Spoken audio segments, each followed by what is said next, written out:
Hi everyone, my name's Louise Stone. I'm from the Australian National University and I'm grateful to be involved in this conference.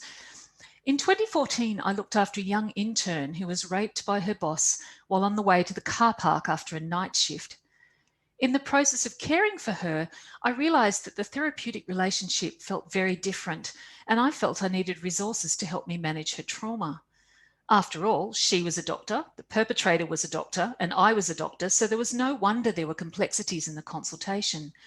However, at the time, there was nothing in the literature about sexual abuse in the medical profession. I'm a GP with expertise in mental health and qualitative research, so it seemed time to step up and do something. I joined up with Kirsty, who's a professor of general practice and an expert in health services, and Chris Phillips, who's a GP and anthropologist, to develop a qualitative research project around this difficult issue. Although we know little about the experience of qualified doctors, we do know a little about harassment and discrimination in medical training. This international meta-analysis makes it clear that harassment is common. And unfortunately, sexual harassment is very common, particularly amongst women. Still, despite the fact that I'd talked to a number of senior GPs who'd cared for junior doctors who were victims of abuse, little is known about the prevalence of such abuse or the lived experience of the survivors. We do know that the medical workplace can be quite toxic. There are high rates of depression and alcohol use, high rates of secondary traumatic stress, and feelings that admitting to any of this is a sign of weakness and can ruin your career. Healthcare occurs in a community, and community values are not always pleasant. Racial or sexual diversity can lead to microaggressions, comments that add up over time and can make you more vulnerable to trauma. Unfortunately, suicidal ideation is very common, particularly amongst medical students. So common that 4% of our colleagues attempt suicide at some stage in their career. So I knew that stepping into this deeply challenging area was going to be methodologically and ethically challenging. And so I invited a broad group of experts in law, medical education, organisational psychology, ethics, psychiatry, and research methodology to help me on a reference group. And having spent considerable time designing the study and getting the ethics right, I was ready to recruit, and this story broke. Caroline Tan is a neurosurgeon who won a case of sexual harassment as a registrar and essentially lost her career. Then another registrar visited Professor John Kearsley at his home where he invited her to discuss a fellowship opportunity. She was drugged and assaulted, and his is the first criminal conviction we have in Australia for sexual assault of a doctor by a doctor. Suddenly I didn't have a problem with recruitment anymore. I recruited participants through social and mainstream media. We didn't specify gender in the study, but 6 women volunteered. I'll call them Stephanie, Claire and Emily, who were specialist registrars at the time of the abuse and won their cases in a civil or criminal court. Helena, Alice and Kate didn't report their abuse. They left the hospital system and entered general practice. I interviewed them over 2 years for 1 to 6 hours in total, and all were registrars at the time of their abuse. We analysed their interview transcripts, their victim impact statements, legal documents, and media reports. We found that there were 5 critical periods in the experience of abuse. The prelude is the time before the abuse, where the victims try to work out why the trauma happened to them. Helena and Kate felt they needed to be less open and friendly. For Helena, this meant being professional and not smiling as much. She commented that female doctors walk a tightrope, balancing the need to be strong and make decisions and be a good girl who was approachable and nice to the nursing staff. Some participants had already experienced abuse at school and had been taught not to speak up. They all felt the culture of bullying and harassment in the hierarchy of medicine didn't help. In Emily's case, the phone calls, the comments, the touching went on for months. She felt a responsibility to be professional and manage this on her own. Being professional seems to mean not reacting to bad behaviour, retaining your dignity and your poise, and in these circumstances, it just doesn't work. In this study, I defined sexual abuse as a single event or escalating harassment that is unwelcome and distressing. The women questioned themselves and were ambivalent about their role. The helplessness is horrible, so it's not surprising that many would rather feel responsible and at least retain some sense of power and agency. Helena was a young registrar when she was assaulted while on a rural term after a team dinner. 5 years later, she still questions whether being held against a wall and touched was abusive. In her words, sex with patients is never okay. Sex with nurses is not okay either.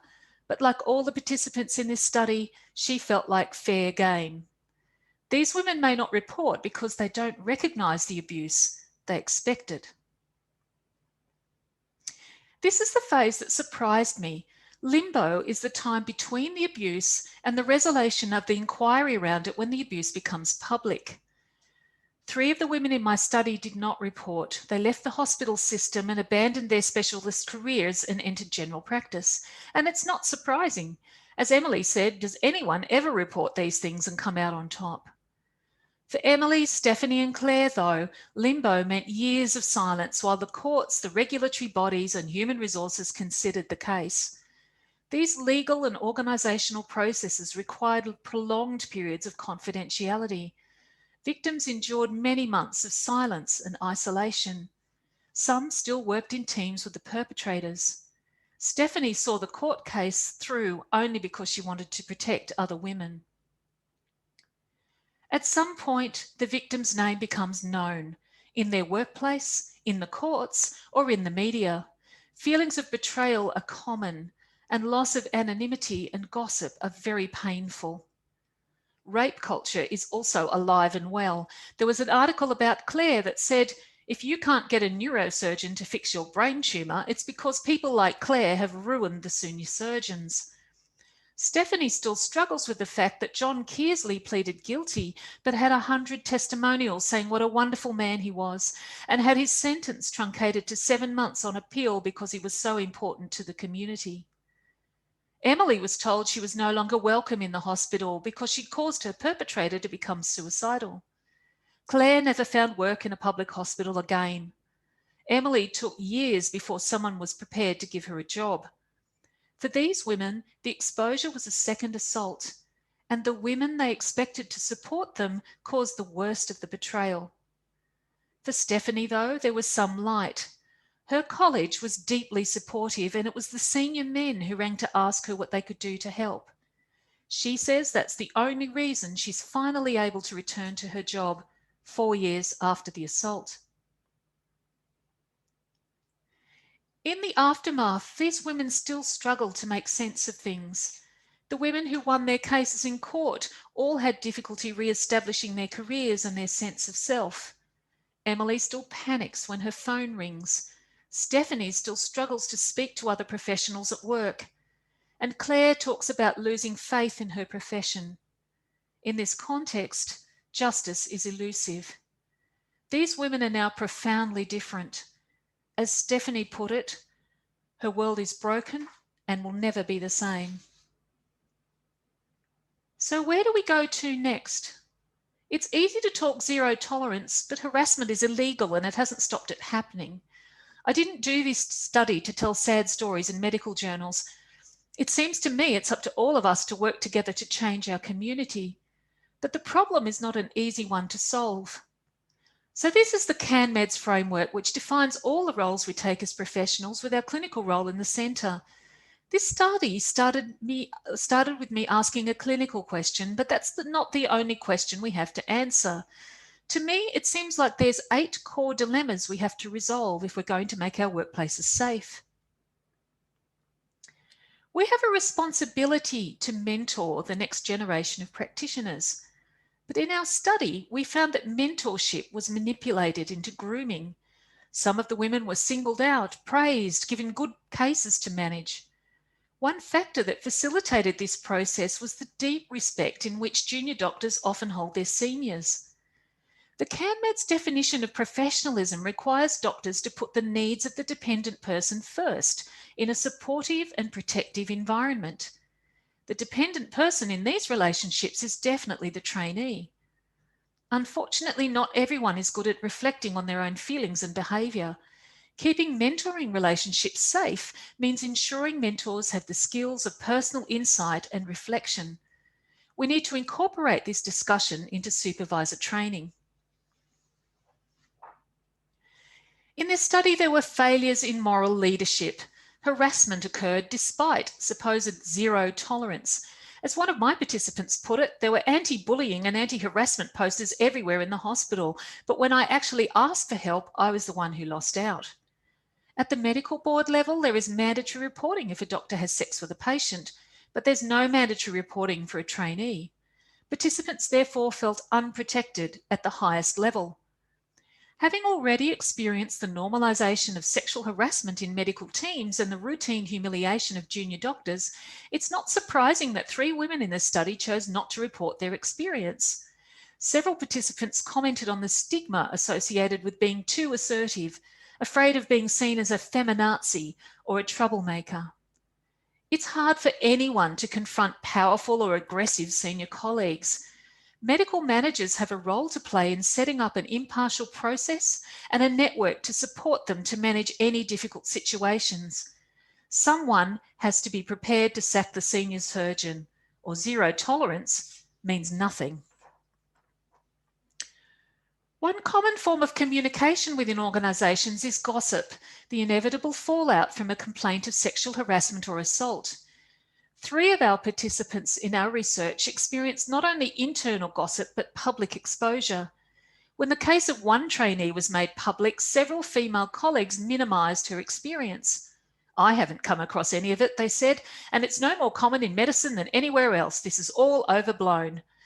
The same person had feedback that people were saying, oh, she used to sleep around. One particularly distressing type of formal communication occurred as letters of support from senior colleagues for a perpetrator who pleaded guilty in court. Privileged individuals without similar experience may fail to understand just how hurtful their unguarded comments may be. However, the inability to imagine what it must be like to be bullied, harassed, or assaulted is a serious failing when one considers how important accurate empathy is in medical practice. Public scandal can undermine community and professional confidence in an individual, a profession, and an institution, but institutional silence can contribute to betrayal trauma in the victim.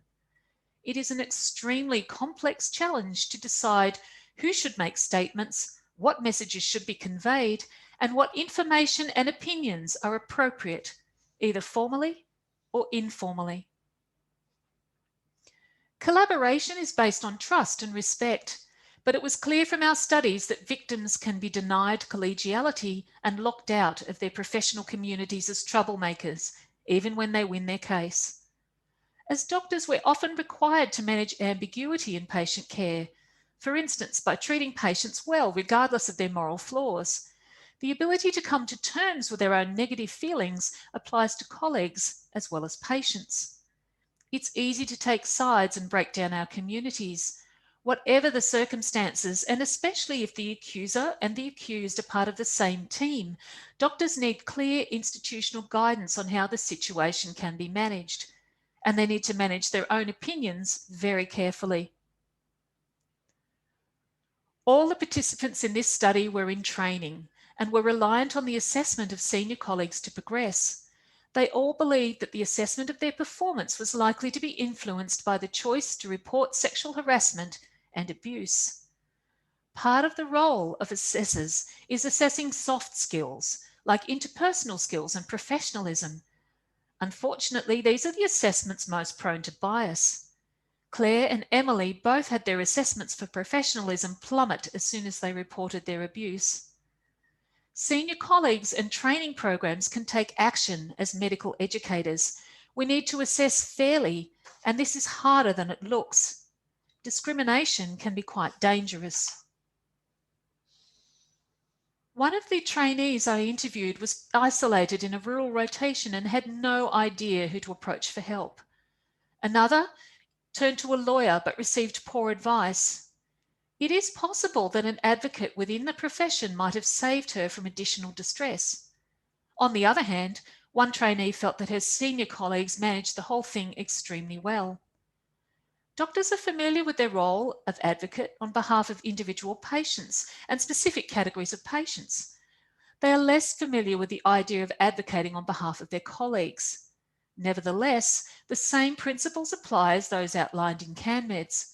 This includes using one's influence, mobilising change, speaking up for those in need, engaging relevant others, and improving organisational quality.